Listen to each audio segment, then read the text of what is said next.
মোবাইলের স্ক্রিনে আপনারা দেখতে পাচ্ছেন যে ডক্টর ফয়জুল হক কেমন করে মাইক্রোফোনটা খুলে দিচ্ছে। এমন মাইক্রোফোন খুলে দিচ্ছেন এবং বলতেছেন এখানে কোনো ভিডিও হচ্ছে না, ভিডিও নাই, দেখেন কেমন করে খুলে দিচ্ছে। এটা কি কোনো আলেমের স্বভাব হতে পারে?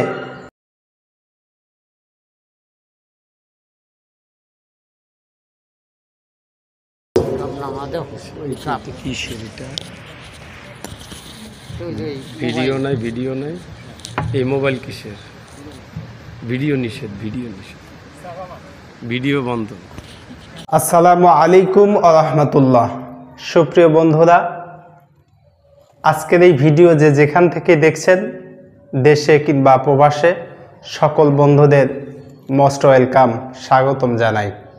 আজকের ভিডিও মূলত দেশের একজন প্রখ্যাত আলেমে দ্বীন, মুফাসসির কোরআন ডক্টর ফয়জুল হককে নিয়ে আজকে কিছু কথা বলবো। তিনি একজন দেশের প্রখ্যাত আলেম, দেশের অন্যতম টপ লেভেলের 10টা আলেম যদি থাকে তিনি তার মধ্যে অন্যতম। সাম্প্রতিক তার একটা ওয়াজের ময়দানে, একটা তাফসির প্রোগ্রামে আমি গিয়েছিলাম। মনে অত্যন্ত উৎফুল্ল হৃদয় নিয়ে, খুবই ভালোবাসা নিয়ে, মোহাব্বত নিয়ে তার কাছে গিয়েছিলাম যে তার প্রোগ্রামটা আমি রেকর্ড নেব এবং তার কথাগুলি আমি মানুষের কাছে পৌঁছে দেব। তার মানুষের কাছে সে যে কথাগুলি বলে সেই কথাগুলি যাতে সারা পৃথিবীর মানুষ যাতে শুনতে পায়, এরকম একটা চিন্তা ভাবনা নিয়ে তার একটা তাফসির মাহফিলে আমি গিয়েছিলাম।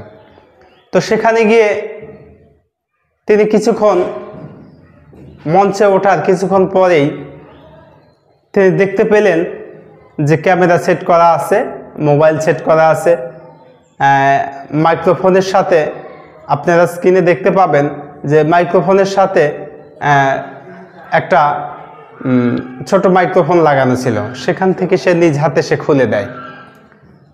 এমনকি শুধু খুলেই দেয় না, খুলে দেওয়ার পরে সে বলে মোবাইল না, ক্যামেরা না, এটা ভিডিও হচ্ছে না, ভিডিও। উপস্থিত সবাই বললেন হ্যাঁ ভিডিও হচ্ছে। তখন তিনি বললেন না, ভিডিও করা যাবে না, ভিডিও নিষেধ। কেন ভিডিও নিষেধ? ইতিপূর্বে তিনি কি কোনো চ্যানেলে ভিডিও দেননি? সোশ্যাল মিডিয়াতে তার কোনো ভিডিও নাই? তাফসির মাহফিলগুলি তার কোনো চ্যানেলে কোনো রেকর্ড নেওয়া হয়নি? তিনি কেন ভিডিও দিবেন না?